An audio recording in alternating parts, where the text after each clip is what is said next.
பரளி சுற்றுப்புற பகுதிகளில் சிப்காட் திட்டத்தை அமைக்க வேண்டாம் என்று வலியுறுத்தி இதுவரை 60 கட்ட போராட்டங்களை நடத்தியும் தமிழக அரசு இப்பகுதியில் சிப்காட் திட்டத்தை ரத்து செய்யவில்லை.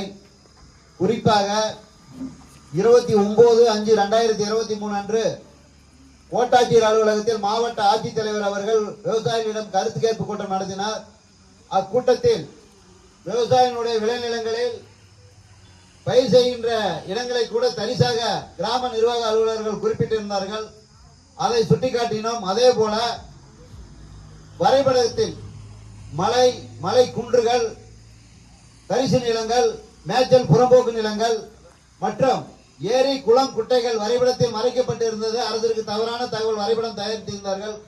அதையும் நாங்கள் சுட்டிக்காட்டினோம். அப்போது மாவட்ட ஆட்சித்தலைவர் அவர்கள் கண்டிப்பாக இது சம்பந்தமாக நில அளவையாளர் அவர்களையும் கிராம நிர்வாக அலுவலர்களையும் வருவாய்த்துறையின் மூலம் புதிதாக கணக்கெடுப்பு செய்து அரசுக்கு அறிக்கை அனுப்பப்படும் என்று கூறினார்கள். ஆனால் ஒரு ஆண்டு காலம் கடந்தும் இப்பணியை செய்யாமல் தமிழக அரசிற்கு தொழில்துறைக்கு தவறான தகவலை வருவாய்த்துறை அலுவலர்கள் கொடுத்துள்ளார்கள்.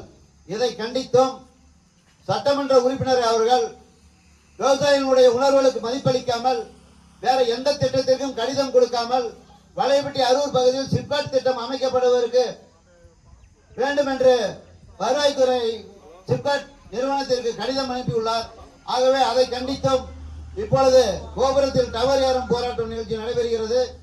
ஆகவே விவசாயிகளுக்கு உணர்வுகளுக்கு மதிப்பு அளிக்காமல் வருவாய்த்துறையினர் அரசிற்கு தவறான தகவலை குறித்ததை கண்டித்தும், மேலும் சட்டமன்ற உறுப்பினர் எந்த பணியும் செய்யாமல் 3 ஆண்டு காலமாக எங்கே இருக்கிறார் என்று கூட தெரியாமல் இப்பகுதிக்கு விவசாயிகளுக்கு கூட உணர்வுகளுக்கு மதிப்பளிக்காமல் இவருடைய இடத்தை கொடுப்பதற்கு போல நம்மளுடைய இடத்தை கொடுப்பதற்கு இவர் யார் என்பது கூட தெரியாமல் இது போன்ற செயல்களில் அவர் ஈடுபடுகிறார். அவரை வன்மையாக இந்த கூட்டத்தின் வாயிலாக நாங்கள் கடுமையான கண்டனத்தை இந்த கூட்டத்தின் வாயிலாக பதிவு பண்ணுகின்றோம்.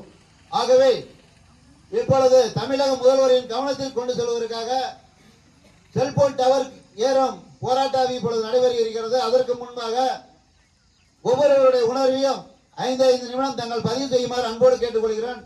முதலாவதாக ரவீந்திரன் அவர்கள் பேசுமாறு அன்போடு கேட்டுக்கொள்கிறேன்.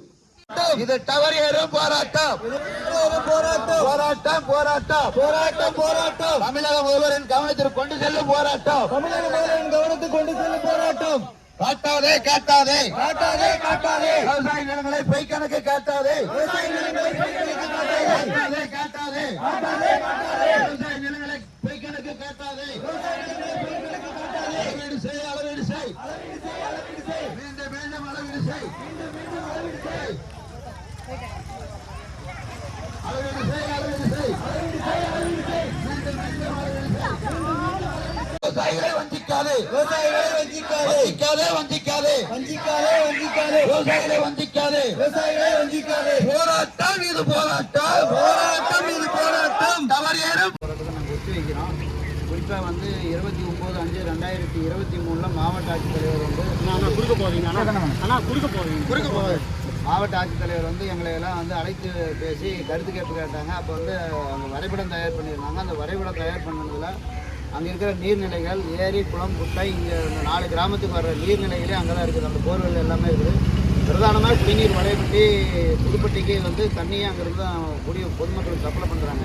அப்படி இருக்கும்போது அந்த பகுதியில் வரைபடம்லாம் தவறாக பயன்படுத்தின்னு சொன்னாங்க. உடனடியாக மாவட்ட ஆட்சித்தலைவர் விவசாயிகளுடைய உணர்வுக்கு மதிப்பளித்து அந்த பகுதியில் உடனே மீண்டும் புதிய வரைபடம் தயாரித்து நாங்கள் அரசுக்கு அனுப்புவோம் அப்படின்னு சொன்னாங்க. இதுவரை ஒரு ஆண்டு ஆயிடுச்சு. இது வரைக்கும் அது சம்பந்தமாக எங்களை அழைத்து பேசலை. அதே மாதிரி விவசாயிகள் பயிர் செஞ்சுக்கிட்டு இருக்கிற பயிரையே மறைத்து வருவாய்த்துறை வறண்ட பூமி இது இதில் எந்த விதமான புஞ்சை நிலம் அப்படின்னு சொல்லி கணக்கு காட்டியிருந்தாங்க. அந்த புஞ்சை நிலத்தையும் அங்கே வருவாய்த்துறை மூலம் கணக்கெடுப்பு பண்ணி நாங்கள் அரசுக்கு அனுப்புகிறோம். எந்த விதமான ஒளிமறைவும் இருக்காது. அரசுக்கு அனுப்பும்போது உங்களை வச்சு தான் நாங்கள் அறிக்கை தயார் பண்ணி அனுப்புவோம் அப்படின்னாங்க. ஆனால் 4 நாட்கள் முன்பு தொழில்துறை செயலாளர் அருண் ராய் அவர்களை சந்தித்த போது சிப்காட் வேணும்னு சொல்லி மாவட்ட செயலாளர் அவர்களும் சட்டமன்ற உறுப்பினர் அவர்களும் தொடர்ந்து வலியுறுத்துறாங்க. என்கிட்ட எனக்கு சிரமமாக இருக்குது, நான் என்ன பண்ணுறது, பொதுமக்கள் உங்களை விவசாயிகளை பார்க்குறதா அல்லது நான் அரசு மக்கள் பிரதிநிதி பார்க்குறதா அப்படின்னு சொல்கிறாங்க. இது முற்றிலும் விவசாயிகளுக்கு மதிப்பளிக்காமல், எங்களுக்கு உணர்வுகளுக்கு மதிப்பளிக்காமல் இது செயலாக கருதுகிறோம். அதனால் வரைபடம் புதுசாக எங்களுக்கு தயார் பண்ணணும். எல்லாமே அதில் உண்மைகள் பூராமே மறைக்கப்பட்டிருக்கு. அங்கே இருக்கிற ஏரி, குளம், குட்டைகள், அரூரில் பார்த்தா மான்கள்லாம் இருக்குது. அது வந்து வனத்துறையின் மூலமாக எங்களுக்கு வந்து கடிதம் கொடுத்துருக்குறாங்க. வனத்துறைகள் மூலம் அங்கே மான்கள் இருக்குது அப்படின்ட்டு. இந்த சிப்காட்லாம் அமைக்கணும், அங்கே இருக்கிற மான்கள்லாம் இறந்து போகும். அதனால் வந்து எங்களுடைய கோரிக்கை வந்து இந்த போராட்டத்தை அடுத்த வாரம் ஒட்டி வைக்கிறோம். எங்களுக்கு உண்மையான வந்து கடைசியாக மாவட்ட ஆட்சித்தலைவர் மூலம் அந்த தொழில்துறைக்கு அனுப்பின அறிக்கையினுடைய நகல் காப்பி எங்கள் விவசாயிகளுக்கு அத்தனை பேருக்கு அந்த பிரதிநிதிகளுக்கு எங்களுக்கு கொடுக்கணும்.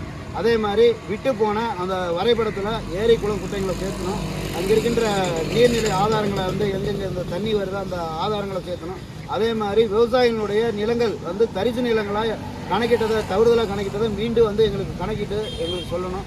அதனால் அடுத்த வாரம் எங்களுக்குள்ள சனிக்கிழமைக்குள்ள கோட்டாட்சியர் தலைமையில் எங்களுக்கு ஒரு முத்தரப்பு கூட்டத்தை போட்டு இதை நடத்தலைன்னா மீண்டும் இதே நாளில் நாங்கள் மறுபடியும் வந்து இந்த தவறு ஆடுற போராட்டத்துக்கு தொடர்றோம். அதனால் இந்த மனுவை பெற்றுக்கொண்டு இந்த மனுவின் மீது உரிய நடவடிக்கை எடுக்குமாறு காவல்துறை ஆய்வாளரை அன்போடு கேட்டுக்கொள்கிறோம்.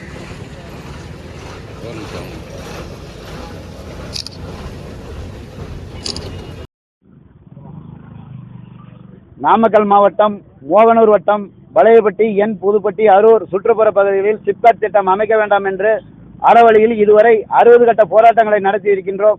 ஆனால் இதுவரை தமிழக அரசு விவசாயிகளுக்கு உணர்வுகளுக்கு மதிப்பளிக்காமல் இத்திட்டத்தை கைவிடப்படவில்லை. ஆனால் குறிப்பாக திண்டுக்கல் மாவட்டம் களிமந்தை பகுதிகளில் ஒரே கட்ட போராட்டம் நடத்தினார் விவசாயிகள். அங்கிருக்கின்ற விவசாயிகளுக்கு உணர்வு அளித்து அந்த மாவட்ட ஆட்சித்தலைவர் அந்த திட்டத்தை உடனடியாக ரத்து செய்தார். ஆனால் 60 கட்ட போராட்டங்களை நடத்தி இப்பகுதியினுடைய விவசாயிகளுக்கு உணர்வு மதிப்பளிக்காமல் இந்த போராட்டம் தொடர்ந்து விவசாயம் நடத்தி கொண்டிருக்கிறோம். குறிப்பாக 29/5/2023 அன்று மாவட்ட ஆட்சித்தலைவர் அவர்கள் விவசாயிகளுடைய கருத்து கேட்பு கூட்டம் நடத்தினார்கள். அந்த கருத்து கேட்பு கூட்டத்தில் வருவாய்த்துறையின் மூலம் தயாரிக்கப்பட்ட வரைபடங்களையும் அறிக்கையும் எங்களிடம் காமித்தார்கள். அதில் முழுக்க உண்மைகள் மறைக்கப்பட்டு அந்த எங்களுடைய பகுதியில் இருக்கின்ற ஏரி குளம் குட்டைகள் நீர்நிலை ஆதாரங்களை மறைத்திருந்தார்கள். அதே போல விவசாயம் செய்யும் பூமிகளை மறைத்து இது வந்து வறட்சியான பகுதி, இது புஞ்சை பூமி என்று கணக்கில் காட்டியிருந்தார்கள். இதுவும் தவறானது என்று மாவட்ட ஆட்சித்தலைவரிடம் கோரினோம். உடனடியாக மாவட்ட ஆட்சித்தலைவர் இது சம்பந்தமாக உடனடியாக வருவாய்த்துறையையும் நில அளவாளரையும் அங்கே அனுப்பி மீண்டும் புதிதாக கணக்கெடுத்து அரசுக்கு அனுப்பப்படும் என்று சொன்னார்கள். ஆனால் அதை தவிர்த்து ஓராண்டு காலமாகியும் இதில் எந்த விதமான முன்னேற்றமும் ஏற்படவில்லை. ஆனால் விவசாயிகள் தொடர்ந்து போராடி கொண்டிருக்கிறோம். சென்ற வாரம் நாமக்கல்லில் இருந்து எங்களுடைய சிப்காட் பாதிக்கப்பட்ட குழுவின் சார்பாக தொழில்துறை செயலாளர் அவர்களை தலைமை செயலகத்தில் நேரில் சந்தித்து எங்களுடைய குறைகளை தெரிவித்த போது இந்த பகுதியினுடைய சட்டமன்ற உறுப்பினரும் மாநிலங்களவை உறுப்பினரும் தொடர்ந்து இந்த பகுதியில் சிப்காட் அமைக்க வேண்டும் என்று பிடிவாதம் செய்வதால் எங்களால் ஒன்றும் செய்ய முடியவில்லை என்று கூறுகிறார்கள். ஆகவே விவசாயிகளுடைய உணர்வுகளுக்கு மதிப்பளிக்காமல் இவர்கள் யாருடைய தூண்டுதலின் பேரில் இதுபோன்ற செய்கிறார்கள் என்பது மிக வருத்தம் அளிக்க வேண்டியது. குறிப்பாக ஈரோடு மாவட்டம் பெருந்துறையில் ஏற்கின்ற கேன்சரால் பொதுமக்கள் விவசாயிகள் பெருமளவில் பாதிக்கப்பட்டு இருக்கிறார்கள். அங்கிருக்கின்ற விவசாயிகள் பள்ளியிட்ட துன்பங்கள் அவர்களை பார்த்து கூட இந்த நாமக்கல் மாவட்டம் அண்டை மாவட்டமான நாமக்கல் மாவட்டத்தில் விவசாயிகள் பாடம் கற்றுக்கொள்ளவில்லை என்றால் இதை விட ஒரு மோசமான செயல் எதுவுமே இருக்காது. அவ்வளவு துன்பங்களை அங்கிருக்கின்ற விவசாயிகள் அனுபவித்து வருகிறார்கள். குறிப்பாக நாமக்கல் மாவட்டத்தில் ஏற்கனவே 1500 ஏக்கர் 1500 தொழிற்சாலைகள் இங்கு இயங்கி வருகிறது. அந்த 1500 தொழிற்சாலைகளில் 70-80% தொழிற்சாலைகள் மாசு நீரை சுத்தம் செய்கின்ற தொழிற்சாலைகள் இல்லை, நீர் மாசடைகின்ற தொழிற்சாலைகளும் காற்று மாசடைகின்ற தொழிற்சாலைகள் தான் இங்கு இருக்கின்றன. குறிப்பாக நாமக்கல் மாவட்டத்தை தவிர தமிழகத்தில் 42,000 ஏக்கர் நிலங்களை சிப்காட் நிறுவனம் கையகப்படுத்தி இருக்கிறது. 42,000 ஏக்கர் நிலங்களில் 22,000 ஏக்கர் நிலங்களில் தான் தொழிற்சாலை அமைத்து இருக்கிறார்கள். மீதமுள்ள 22,000 ஏக்கர் தொழிற்சாலைகள் தரிசு நிலங்களாக கிடைக்கிறது. இந்த நிறுவனம் 1972ஆம் ஆண்டு துவக்கப்பட்டு இதுவரை 22,000 ஏக்கர் நிலங்களில் மட்டுமே தொழிற்சாலை அமைத்திருக்கிறார்கள். இன்னும் 50 ஆண்டு கால தேவைக்கு இந்த சிப்காட் நிறுவனம் தேவையான நிலங்கள் இருக்கும் பொழுது எதற்காக மீண்டும் குறிப்பாக தமிழகத்தில் எங்கேயுமே இல்லாத இடத்தில் நாமக்கல் மாவட்டத்தில் இந்த இடத்தில் மட்டும் தொழிற்சாலைகள் அமைக்க வேண்டும் என்று மாவட்ட செயலாளர் அவர்களும் சட்டமன்ற உறுப்பினர்களும் பிடிவாதமாக இருக்கிறார்கள் என்றால் இதில் ஏதோ ஒரு உள்நோக்கம் இருக்கிறது. தமிழக முதல்வர் இந்த உள்நோக்கத்தை புரிந்து கொண்டு கண்டிப்பாக இத்திட்டத்தை கைவிட வேண்டும். தவறும் பட்சத்தில் இந்த நாடாளுமன்ற தேர்தலில் கூட பெருவாரியான வாக்கில் இந்த பகுதியில் செலுத்திவிட்டார் என்று கூறினார்கள். நாங்கள் இங்கு இருக்கிற மக்களை யாரும் வாக்கு செல்ல வேண்டாம், நீங்கள் சனநாயக கடமையாற்றுங்கள் என்று கூறினோம். அதனால் இந்த பகுதியில் வாக்கு சதவீதம் அதிகரித்தது. நாங்கள் கண்டிப்பாக இது எங்களுடைய இந்த நிலைமை எடுத்துச் சொல்லியிருந்தால் யாரும் வாக்களிக்க சென்றிருக்க மாட்டார்கள். ஆகவே இதை புரிந்து கொண்டு அரசியல்வாதிகளும் அதிகாரிகளும் எங்களுடைய உணர்வுகளுக்கு மதிப்பளிக்க வேண்டும். இதே நிலைமை நீடித்தால் நாமக்கல் மாவட்டத்தில் வருகின்ற 2026 சட்டமன்ற தேர்தலில் 6 தொகுதிகளிலும் திராவிட முன்னேற்ற கழகம் தோல்வியை தழுவும். அதற்கான பிரச்சாரத்தை நாங்கள் முன்னெடுப்போம். அதே போல இந்த தமிழக அரசு நீர்வளத்துறை அமைச்சர் அவர்கள் கர்நாடக துணை முதல்வர் டி.கே. சிவகுமார் அவர்கள் இந்த பகுதியில் கர்நாடகத்தில் இருந்து காவிரியில் ஒரு சொட்டு நீரை கூட நாங்கள் தமிழகத்திற்கு தரமாட்டோம் என்று தொடர்ந்து பிடிவாதம் செய்து அவர்கள் மேகதாதுவில் அணை கட்டுவதற்காக தீவிர முயற்சியில் ஈடுபட்டு வருகிறார்கள். ஆனால் அதை தவிர்த்து அதற்கு குரல் கொடுக்க வேண்டிய இங்கு இருக்கின்ற மாவட்ட செயலாளரும் சட்டமன்ற உறுப்பினர்களும் தமிழக முதல்வரும் நீர்வளத்துறை அமைச்சர்களும் கொடைக்கானல் போன்று ஓய்வெடுத்துக் கொண்டு விவசாயிகளுடைய குடிநீர் பிரச்சனை கூட தீர்வு காணாமல் அப்பாவி விவசாயிகள் நிலத்தை பிடுங்குவதில் குறிக்கோளாக இருக்கிறார்கள். ஆகவே இந்த சிப்காட் திட்டத்தை கைவிட வேண்டும். அதே போல மேகதாதுவில் அணை கட்டுவதை தமிழக முதல்வர் போர்க்கால நடவடிக்கை எடுத்து திட்டத்தை கெட வேண்டும். அனைத்து விவசாய கட்சி சங்கங்களையும் அனைத்து விவசாய அரசியல் கட்சிகளையும் தேர்தல் ஆணையத்தினோட முன் அனுமதி பெற்று இது சம்பந்தமாக சிறப்பு கூட்டத்தை தமிழக முதல்வர் உடனடியாக கூட்ட வேண்டும் என்று கேட்டுக்கொள்கிறேன். கே. பாலசுப்ரமணியன், விவசாய முன்னேற்ற கழக மாநில பொதுச் செயலாளர்.